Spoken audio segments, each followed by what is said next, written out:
The Russian tank factory, which produces 20 tanks a month, is far from in demand. In the 1940s the Soviet Union was able to produce 1,000 tanks a month.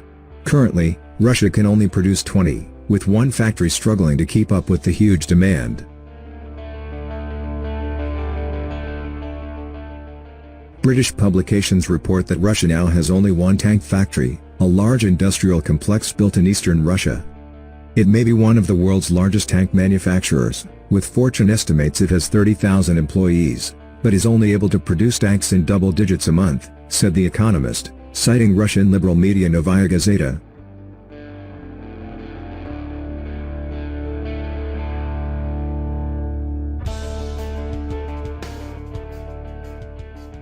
That's a far cry from demand, a Western official told the publication that demand is outstripping supply by a factor of 10.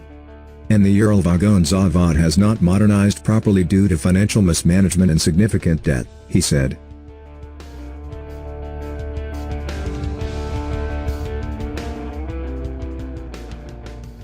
As a result, Russia has become increasingly reliant on recovering old tanks, which have thousands in storage.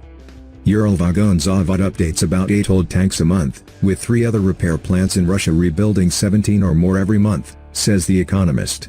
2 more factories will come online in the coming months. Russia may soon be able to revive around 90 tanks a month, in addition to the 20 new tanks under construction, but even this will not be able to match its estimated losses.